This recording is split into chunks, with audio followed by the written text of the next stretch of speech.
Bonsoir et bienvenue, voici le sommaire. Lutte contre le coronavirus. Le conseil scientifique, créé récemment par le chef de l'État, a tenu sa toute première conférence de presse ce jeudi au ministère de l'Enseignement supérieur. Le conseil a fait plusieurs recommandations et donné son avis sur l'idée de confinement total. Cela n'est pas possible en Guinée, a-t-il tranché. Clin d'œil ce soir à Moussa Yeroba, notre consoeur guérie du coronavirus il y a quelques jours. Où et comment passe-t-elle son confinement? Elle nous répond dans ce journal. C'est tout pour le sommaire, dans un instant, les détails. Merci de nous rejoindre pour ce journal. Agression physique hier, mercredi, contre le premier vice-maire de la commune de Matam. 24 heures plus tôt, Ismaël Condé avait vu son bureau fermé, selon lui, par les jeunes loubards de son propre parti, le RPG Arc-en-Ciel. Ces derniers seraient manipulés par des cadres qui n'arrivaient plus à supporter ces multiples critiques contre quelques démarches du pouvoir en place, dont il ne partage pas certaines démarches. Il s'est notamment opposé à la révision de la Constitution qui pourrait permettre à Alpha Condé de briguer un troisième mandat. L'homme a raconté sa mésaventure dans l'émission Café Débat de ce jeudi. Suivez. J'ai trouvé les jeunes ici et ceux qui ont barricadé mon bureau, certains étaient déjà au café qui est à côté là. Dans les bancs de 10 heures, il y a un groupe de jeunes de plus de 30 personnes qui ont pénétré dans l'enceinte de la cour, de la commune, et ils venaient vers moi. Parmi ce groupe, j'ai pu identifier 5 à 6 personnes. 2 de mes collaborateurs à la commune ici, qui sont des conseillers communaux, un haut cadre de l'administration publique, il s'agit de M. Djoumé Sangaré, et puis un autre aussi de militant de la même section que moi, il s'agit de M. Kassim Diakité, qui sont tous venus pour en découdre. Tout bêtement, je les ai vus habillés en jean avec les morceaux de bois, avec les barbelés, avec du caoutchouc coupé. Donc moi je partais vers le bureau de maire pour assister à la réunion. On s'est croisés juste au beau milieu de la cour et ils ont commencé à me rouer des coups. Ils ont ils ont déchiré mon pantalon, mes habits ont été complètement déchirés. C'est ainsi que les jeunes sont venus pour m'exfiltrer et les élus locaux pour aller me mettre en sécurité dans le bureau du maire. Nul n'aurait été l'intervention de ces jeunes et les élus locaux. Dieu seul sait ce qui allait se passer. Parce que j'avais commencé réellement à me rouer du coup, mes habits ont été déchirés, une situation qui est complètement inadmissible. J'ai été mis en sécurité dans le bureau du maire qui a aussitôt appelé le commissaire central d'envoyer un renfort pour venir assurer notre sécurité. Malheureusement, le commissaire n'a pas répondu favorablement à la demande, je ne sais pas pourquoi. Il avait décroché l'appel. Il avait décroché l'appel, il a demandé au maire de lui envoyer un courrier. Le maire dit, mais écoutez, on est attaqué maintenant, le temps de faire un courrier et de vous faire parvenir, Dieu seul sait ce qui va se passer. Donc malheureusement, la police n'a pas répondu favorablement à l'appel des secours du maire. Malgré cette agression physique dont il a été victime, le premier vice-maire de Matam, issu du parti au pouvoir, se dit déterminé à continuer de défendre ses opinions. Pour Ismaël Condé, il n'est pas question de se taire sur les dérives du RPG qui s'est battu pour la démocratie durant des décennies et dont le leader s'est voulu Mandela à un moment donné. Écoutez-le. N'oubliez pas que le professeur Fakonde a dit que lui, il va être le Nelson Mandela de la Guinée. Mais c'est qui Nelson Mandela? Nelson Mandela, c'est quelqu'un qui a eu beaucoup de tort grâce à son opinion. Il a fait 28 ans de prison parce qu'il a combattu l'apartheid qui faisait que les Blancs étaient supérieurs aux Noirs. Mais quand il est sorti de prison, il a fait quoi? Il a réconcilié ceux qui le combattaient hier, il les a approchés.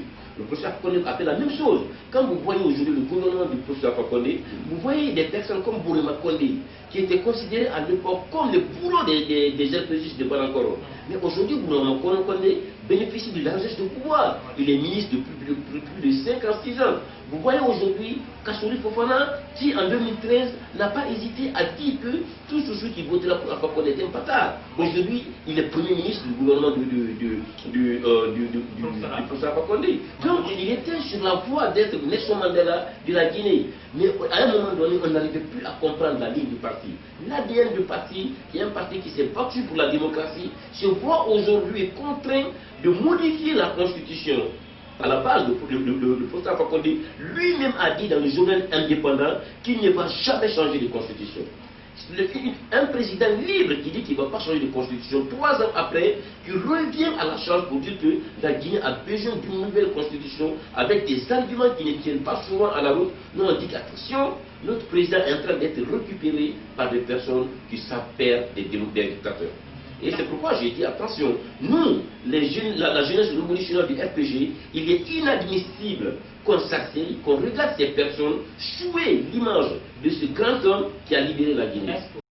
On ouvre la page Corona avec la toute première conférence de presse ce jeudi du Conseil scientifique créé récemment pour renforcer la lutte contre le Covid-19. Après quelques jours de travaux, les membres du Conseil ont fait des recommandations visant à maîtriser la pandémie. En plus de ces recommandations faites aux décideurs, le Conseil a clairement notifié que le confinement total n'est pas possible en Guinée. Suivez le compte-rendu dans Soubaïlo Baldé. Dans son premier rapport élaboré, le Conseil scientifique de riposte contre la pandémie de la maladie à coronavirus a noté des manquements liés à la stratégie de lutte contre la chaîne de propagation du Covid-19. Ce travail a été réalisé après une rencontre qui a réuni les membres du Conseil le 21 avril dernier. Au regard des manquements constatés, le Conseil scientifique a formulé des recommandations.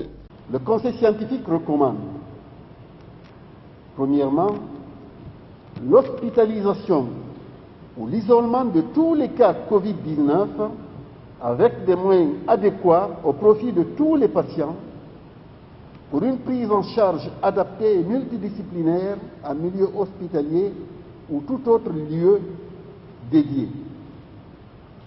L'identification de nouvelles structures d'accueil des malades auxquelles on adapterait les critères requis pour un centre ou pavillon d'hospitalisation hautement infectieux.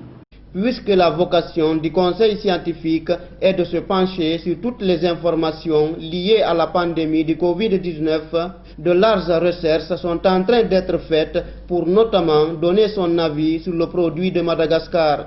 Avant même qu'il y ait le produit de Madagascar, la Guinée, je ne parle pas du Conseil, mais déjà des cadres en Guinée avaient commencé à se pencher sur l'utilisation de l'artémisia. Donc, le Conseil continuera, comme M. le ministre vous a dit. Et les recherches sont vraiment encouragées et le Conseil donnera son avis le plus rapidement possible, tout en tenant compte de la rigueur scientifique. Le confinement total est impossible en Guinée selon le Conseil scientifique de riposte contre le Covid-19. Plusieurs raisons et nos réalités sociales, la configuration de nos sociétés, le mode de vie communautaire, les relations de proximité ne nous permettent pas d'envisager un confinement total. Dans les pays du Nord, le confinement total est possible puisque les gens vivent dans des appartements et c'est des ménages qui vivent à 2, 3 ou 4. Les premiers travaux du Conseil scientifique ont permis à l'aboutissement de 9 recommandations sur la problématique de la chaîne de contamination communautaire. Présent à cette conférence du Conseil scientifique, le ministre de l'Enseignement supérieur et de la Recherche scientifique est revenu sur les rapports qui doivent exister entre l'Agence nationale de sécurité sanitaire, son département et le Conseil scientifique. Écoutez Kader Yassine Bari au micro dans Soubaïlo Baldé. Je voudrais rappeler ici que le Conseil, placé sous l'autorité du Premier ministre, chef du gouvernement, travaille en étroite collaboration avec le comité interministériel de riposte, le ministère de la Santé, l'ANSS, ainsi que les acteurs institutionnels impliqués dans la riposte. En ce qui concerne le ministère en charge de la recherche, il est le département de tutelle. Il a essentiellement pour rôle d'assurer la coordination entre le Conseil et le gouvernement, d'assurer une supervision au niveau technique et de créer toutes les conditions institutionnelles, matérielles et financières nécessaires à l'exécution de sa mission. Mesdames et Messieurs, le Conseil a donc la responsabilité d'agir en toute indépendance, avec pour seul objectif la défense de l'intérêt général et le respect de la démarche scientifique. Nous poursuivons notre série de clins d'œil à nos confrères guéris du coronavirus. Comment et où observent-ils leur quatorzaine en mode confinement? Ce soir, c'est Moussa Yeroba du groupe Adafo Média qui répond à nos questions depuis son domicile. Suivez. Bonsoir à tous, juste pour vous dire que tout va bien. Nous continuons le confinement à domicile comme recommandé par les médecins. Ça fait plaisir de se retrouver en famille, comme vous l'avez remarqué, mais le confinement continue bien entendu en restant proche de la famille. Ce que nous pouvons faire, c'est de maintenir ces bavettes et de surtout respecter la distanciation sociale telle que recommandée, parce que c'est cela qui peut sauver nos proches. Mais oui, on se sent plus à l'aise ici parce que nous sommes dans nos domiciles respectifs. Normalement, au bout de 2 semaines de confinement, nous devrions être prélevés pour être situés sur un autre sort, parce qu'il y a un premier prélèvement qui a été fait. Donc, le deuxième devrait permettre d'obtenir un deuxième prélèvement négatif. Ça pourrait nous permettre d'être plus rassurés. Moi, je vais bien par la grâce de Dieu, malgré la grossesse, je m'en sors. Le conseil que je voudrais donner à chacun et tous, c'est de croire en cette maladie, de savoir que c'est une réalité, de respecter les mesures barrières, d'être très prudent et de ne pas accepter de rester à la maison tout en sachant qu'on est malade, parce que si vous restez à la maison et que vous refusez de vous rendre au CTE de Donka, vous mettrez vos familles en danger, vous mettrez votre entourage en danger, et ça ne pourrait que faire progresser cette pandémie que vous avez vu, qui est en train aujourd'hui de gagner du terrain, qui est en train de mettre à mal nos dirigeants, mais aussi qui met à mal les populations déjà qui sont appauvries. Donc, dès que vous sentez que vous êtes malade, rendez-vous à l'hôpital. C'est le moyen le plus sûr pour vous sauver. C'est la fin de cette édition d'information réalisée par toute l'équipe de Ganga RTV. À tous, merci de l'avoir suivi et merci de votre fidélité à Gangan TV. Bon Ramadan à tous.